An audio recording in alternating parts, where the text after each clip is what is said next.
So it's about the halfway point for the Western Conference first round playoff matchups. And I guess we either double down on our predictions or we steer the other way or maybe just make an outrageous claim based on what we're seeing. So we're going to start with the 1-8 matchup. Denver versus Timberwolves. Oh my God, is this going to be the first 3-0 comeback? No, no, it's not. Denver should win this. They could win it next game, considering they're going home.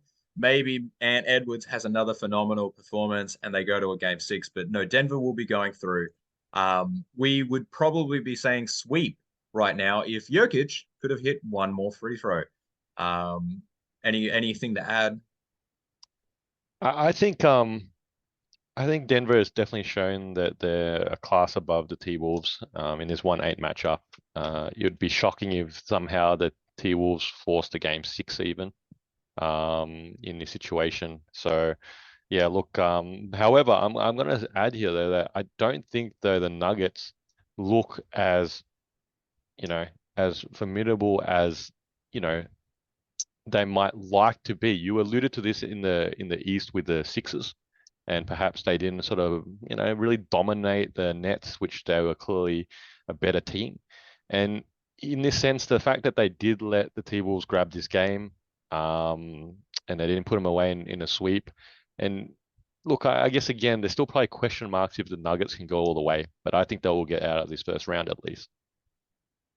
I guess the only positive out of your statement is it really could be anyone who wins the finals this year. It's quite rare to say right now. We've got either injuries or just unconvincing performances getting us there. So, speaking of unconvincing performances, we have the Grizzlies and we have the Lakers. And I chose the Grizzlies, assuming that surely the seeding, surely the talent, surely my general hatred of the Lakers would prevent them from being up 2-1 already. Um, the Lakers the Lakers really could have had three games. They probably should have taken game two, but came out a little lackluster. But there is that argument to make that like Ja Morant, when he's on the team, actually hurts them more when he's off. So if Ja Morant keeps playing, the Lakers might take this in five or six. I think that's very realistic at this point. The Lakers look really good. Their role players are stepping up. LeBron and AD have not probably played to that superstar level I was expecting them to have to play at to win these games. LeBron's like, mid 20s or low 20s a lot of these times. It's Austin Reeves stepping up. It's Rui having a fantastic bench stint here, where it's Anthony Davis actually having that big game here and there. So, I don't know. You're probably feeling really good. You had the Lakers here. I obviously picked the Lakers to win, I think in seven here. And look, obviously I'm still going to sit on the Lakers, train right now. I think though, there's always players that step up in playoffs, and I think at this point in this first round, you're going to have to say playoff Rui. He's having a sort of a click career, a few games right now. I think coming off the bench, nonetheless, for the Lakers. I almost thought maybe halfway through this year when he got traded from well, actually when he was languishing on the bench or not even getting minutes for the Wizards, that his career, his NBA career, might be over. But I think this stint here and the trade, obviously, that he's having here will mean that he'll get another contract. He'll get another contract, and obviously, continue to be in the NBA for a little bit longer. But you sort of alluded to it. The Lakers role players have all stood up and contributed. That's the key, contributed. Okay, and that's what LeBron and AD needed. And slowly but surely, this transition that LeBron is Robin and AD is now Batman. That's it, and that's how it should be. That's how it should be. And that's how the Lakers are best poised to continue to win games. And look, I think they will get the job done as I had picked them to in this first round. I'm I erred, right? I erred on the side of caution with both Denver and Grizzlies, and obviously Denver has played out in my favor, but now I'm kind of jealous I didn't jump on the Lakers bandwagon because yeah, it seems good. But admittedly, if they don't win the finals, I'm still right. So let's hope that they fail at some point. We got the Kings and Warriors, the 3-6 matchup, which has probably been well, admittedly, it's the only series that's tied so far, right? We still have Lakers and Bucks to play their game four, and maybe that'll happen. But this is a tie game. Both teams taking it home. We've had some fantastic close bouts. We've had some suspensions. We've had everything. We've got the Kings coming out. We've got the Warriors trying to hold on. I had the Warriors in 6, and I won't steer away from my original prediction, but I think I feel like there's two options here. It's Warriors in 6 or it's Kings in 7 right now, because really they're just trading the home wins. So the Kings might hold on there, but if the Warriors can sneak game 5 here, if they can come out and take game 5, I feel like that's enough to rattle the young core of the Kings. And weirdly enough, despite the fact that this will be an upset if the Warriors win of the 6 matchup over the 3, I think the Kings, sorry, are going to be treated a little bit like Memphis was when they lost to the Warriors, in which you're young, you did a great job, you got a bright future, can't wait to see what you do in the future as well. And I think that's where the Kings are kind of playing with house money. Yeah, it's an interesting matchup here, which we both picked Warriors, I guess. I picked the Warriors to go all the way. So I think the interesting scenario that's playing out here is that the Warriors were extremely good at home. They got a third best record over the regular season at home, even though they only finished 6th in the West. And obviously they did, by sort of only a few points, grab both home games to tie this series up. And that was critical. And they will get one more game at home, obviously, if they obviously goes to game 6 here, which it will. The key here, though, is that they're terrible on the road this year. Okay, they went 11-30, which is about 1 win in every 4 games. And the key here is that they're going to get 4 games in Sacramento.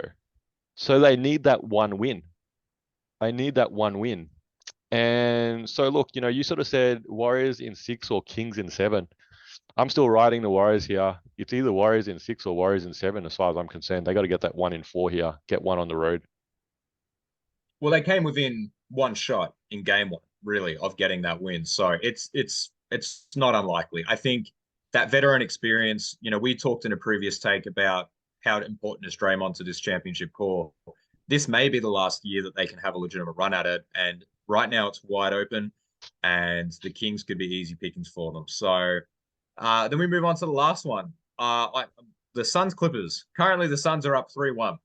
I'm going to hog the floor for about 25 minutes on this one, because I have made sure I've watched every minute of the Suns games thus far, whether it be KO, whether it be a dodgy live stream that's probably given my computer a virus. I've made sure that I've watched the Suns and Clippers play. And even though the Suns are up 3-1, I feel very similar to the Sixers that I do for the Suns. I don't feel great because we have needed a massive free throw surge, which has made Twitter explode into conspiracy theories. We've needed Kawhi Leonard going down to join Paul George on the bench.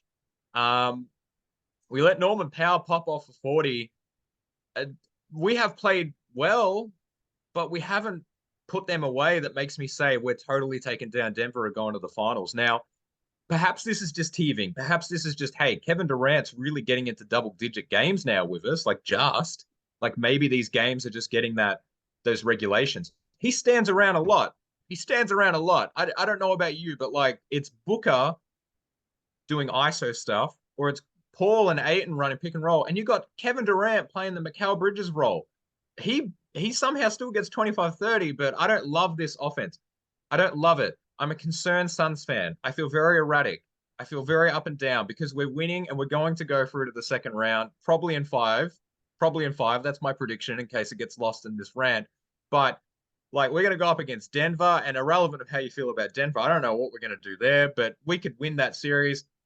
My heart rate, my blood pressure, I can't go to the doctor in the next 2 months because I don't think that I'm going to get an accurate reading on things going on. Please take the floor. I don't know what to do. Look, we talk about series being gifted to teams, and this is probably what's occurred here for the Suns, and Kawhi now joining, like you said, PG on the sidelines. I don't know who's left. Who's left to be a hero here for the Clippers except Russell Westbrook? Yeah, and who knows? Give him a triple double in this game 5, maybe. Why not? But obviously, it's disappointing, like we've touched upon before, when teams aren't at 100%, and this is clearly a team at 100% versus a team that's at, I don't know, 50% strength, really, at best, to an extent, I would imagine. without obviously two of their, well, effectively our two top players. So yeah, look, Suns will get this job done and on to the next series. And look, I don't know, I'm gonna say that you guys again have another gear to probably kick into, and you probably have not needed to apply it in this series yet.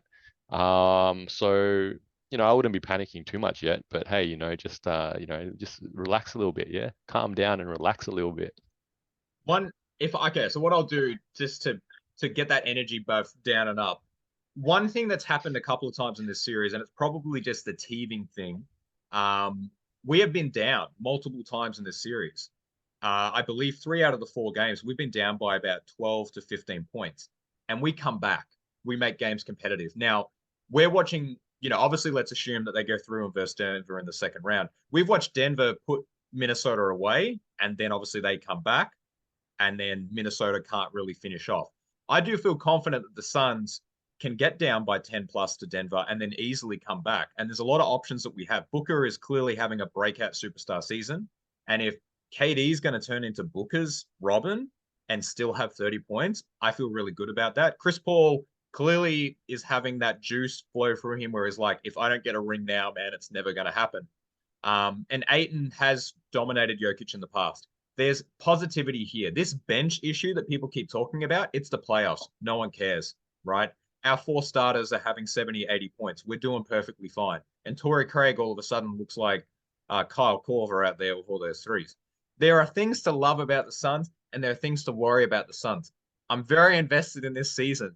I'm very invested. I know that we may not win a championship this year, but if we do, it's going to mean a lot.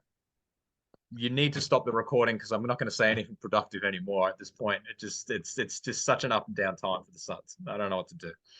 Yo, this is Two Guys with Spare Time. I'm Faz, this is Nick. You're probably a basketball fan like us, so hopefully you can throw us an assist and giving our video a like and subscribing to our channel. And if you got thoughts, feelings, or even some suggestions, please put them down in the comment section below. And thank you for using your spare time to watch us in our spare time.